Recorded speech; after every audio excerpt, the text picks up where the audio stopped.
synthesis of Schiff Base compound from vanillin and p-Aminophenol.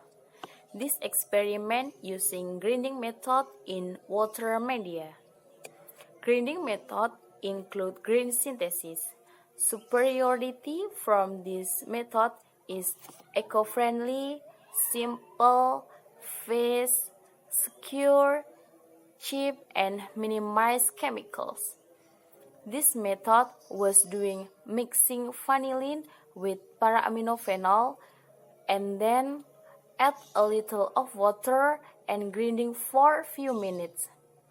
Using water media for accelerate chemical reaction form synthesis product.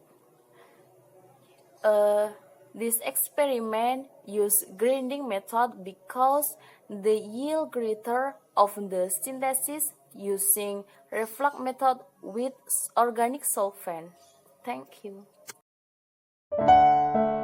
Sedikit tentang hasil sintesis basa Schiff menggunakan reaktan p-Aminophenol dan vanillin. Yang pertama, kita menggunakan metode penerusan atau green synthesis dalam media air, dan kemudian kita dengan waktu pengerusan selama 20 menit.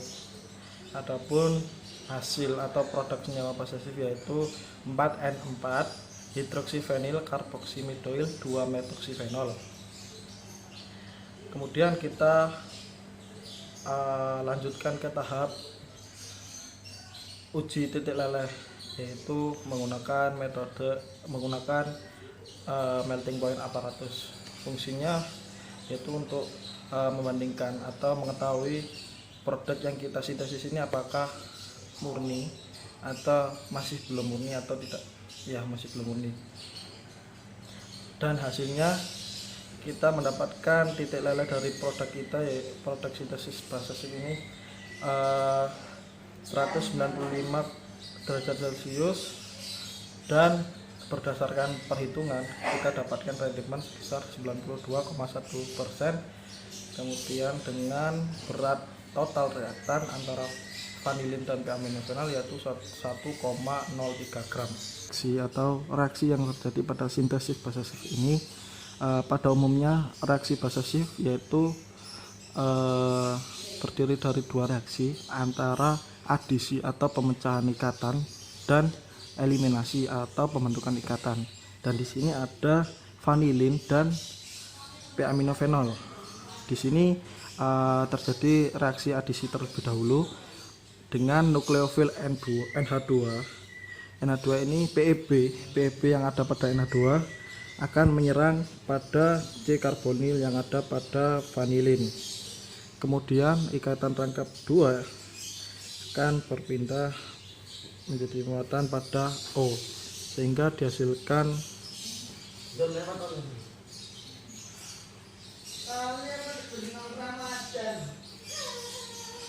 O. Di sini bermuatan minus, di sini akan menggandeng atau berikatan dengan NH2, dan di sini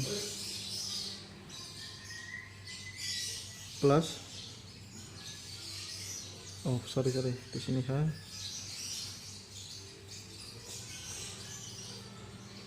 Oh, di sini tidak ada plus. Di sini isinya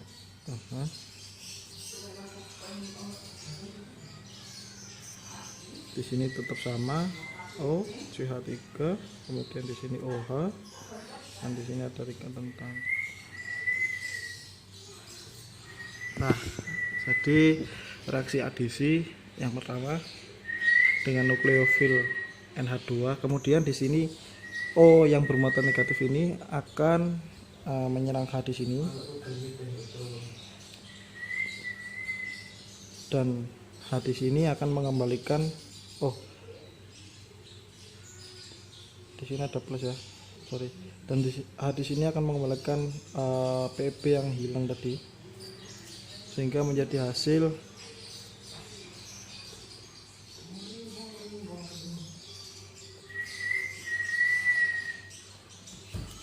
mohon maaf, di sini ada H ya, ini tetap O, di sini N, O, di sini OH ya.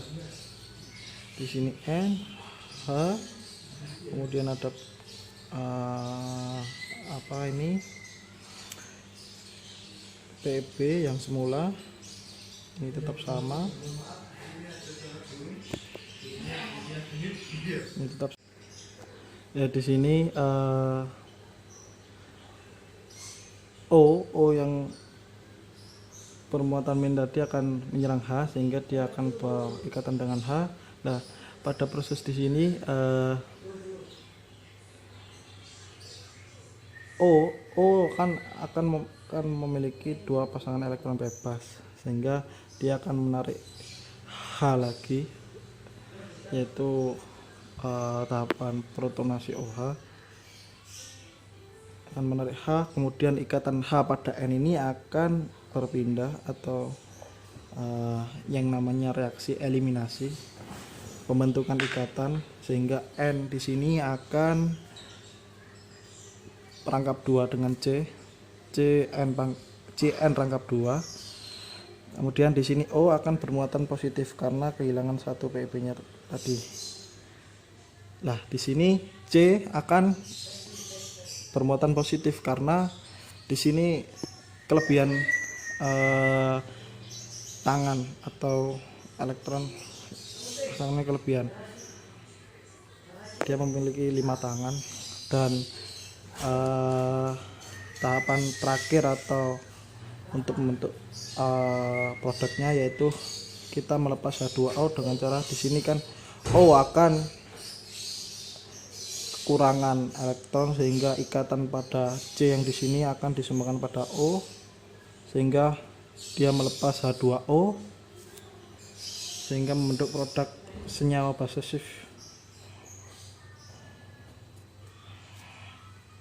Demikian.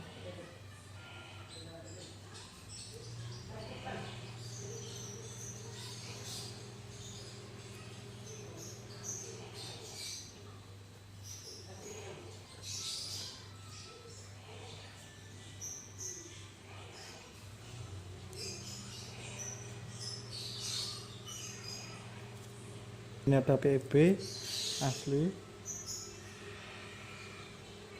di sini OH, di sini O, di sini CH3. Nah, akan membentuk proses yaitu 4N4 hidroksivanil karboksimidoil 2-metoksifenol.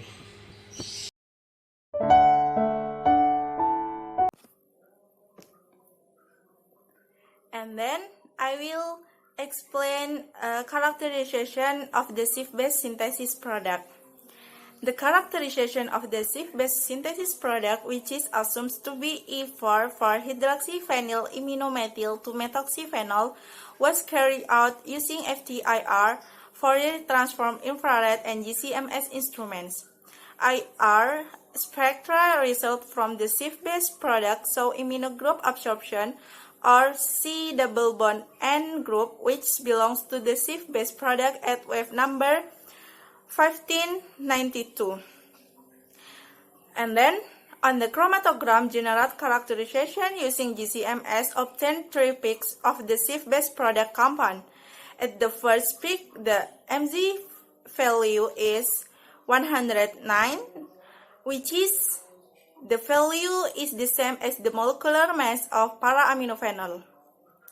At the second peak, the Mg value is 152, where the value is equals to the molecular mass of vanillin. And the third peak obtained an Mg value of 243, which is the molecular mass of the basic product Schiff E4 for hydroxyvanillin-aminomethyl 2-methoxyphenol.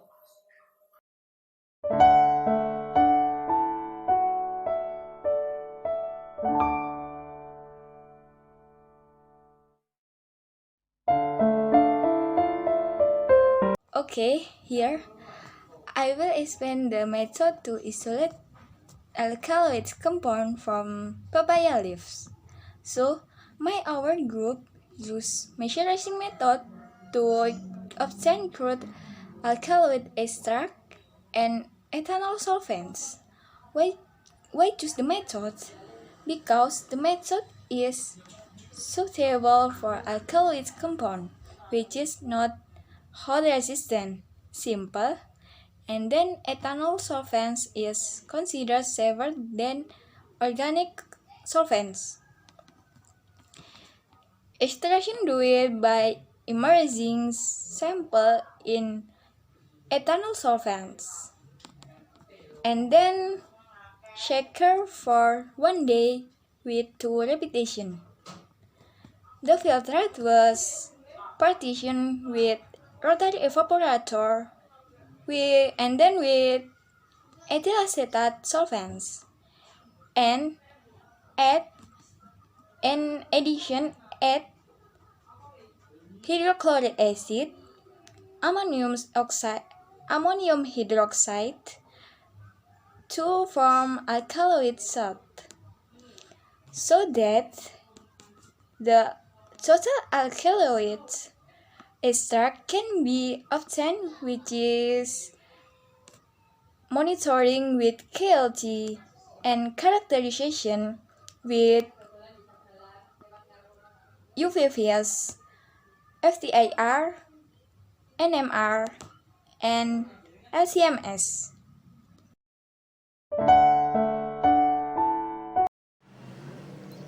Okay, I will explain about maceration. Maceration is an extract method where this method carried out with soak the sample in the organic solvent. In this practicum, we use ethanol 96 solvent. The purpose this solvent is to pull and push active substance in the papaya leaf. First, take 50 grams simplicia, then addition with ethanol 96 solvent amount to 150. After that, maceration with shaker during 1 day. The separation filtrate and residue with vanillin. This is a picture when the separation with vanillin. Take residue simplicia and maceration return.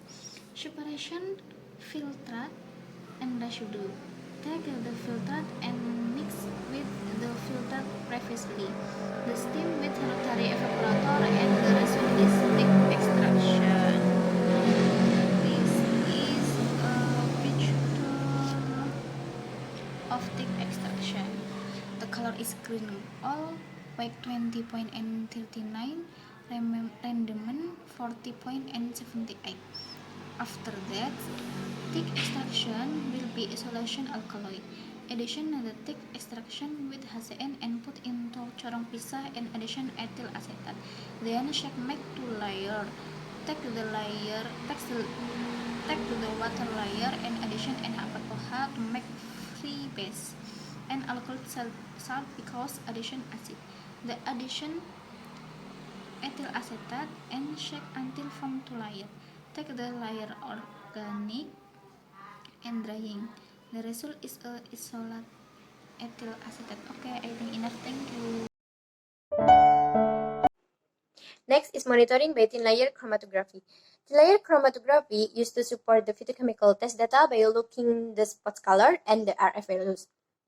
Separation of the compound from the alkaloid crude extract was carried out using a silica plate as a stationary phase and as a mobile phase using a mixture eluent from chloroform, acetone, and methanol with a ratio 23 and 2. Comparison of eluent composition shows that the chloroform has a greater composition than acetone and methanol, so the eluent used is less polar. This eluent was suitable for use in eluting the alkaloid compounds because alkaloid compounds was essentially the nonpolar compounds. This transformer then observed under the UV light to clarify the spot and then sprayed with the drag and drop reagent to give a color effect related to the type of compounds. The result of TLC can be shown in this table. There are 9 spots that have their respective colors and RF values. 7 of them were suspected to be alkaloid compounds. As previously known, the alkaloids reacting with Dragon-Dove reagent will produce orange to brown colors. So, out of the 9 spots produced by TLC, Spot 1, 2, 3, 4, 5, 6, and 8 were suspected as alkaloid compounds, while spot 7 and 9 were suspected as other compounds when viewed from their colors. So it can be assumed that the alkaloid compound has been successfully isolated in this experiment, but there are other compounds that have not been separated from the crude alkaloid extract.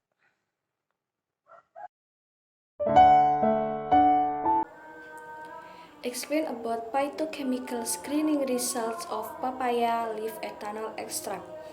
Based on the results of phytochemical tests that have been carried out in this experiment, it is known that the compound isolate from papaya leaf is compound alkaloid, as in the research conducted by Ayun and Laili, which shows positive results containing alkaloids when extracting papaya leaf.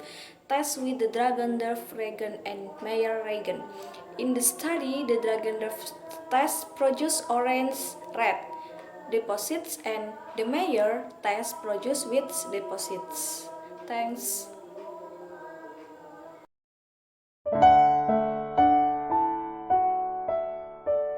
Alright guys, I'll explain to you about the identification of alkaloid compounds. Number 1. Identification of alkaloid compounds using UV-vis spectrophotometer. The characterization using UV-vis spectrophotometer is for knowing the maximum wavelength and absorbance peak of compound in papaya leaves. The result of the analysis in ethyl acetate fraction at papaya leaves is so the absorbance peak of maximum wavelength is 213 nanometer. Number 2 is identification of alkaloid compounds using FTIR spectrophotometer. The characterization using FTIR spectrophotometer is for knowing the functional group of the samples. The result of leaves extract have a functional group are alcohol, CH aliphatic, CO single bond, C double bond, methyl, CO, and CN. And number 3, identification of alkaloid compound using LCMS. Carpa analysis result using LCMS show that at Carca pubescens, Lene, and Cacoch have carpine compounds with molecular weight is 479 Dalton. This refers to the existence of a high peak at each fragment. From this data, it can be concluded that the type of secondary metabolites Carica pubescens, Len, and Cacoch have similarities with secondary metabolites Carica papaya leaves. This is consistent with the theory, which states that plants with the same family tends to have a similar compound they contain or generally contain or other characteristic constituents structurally related.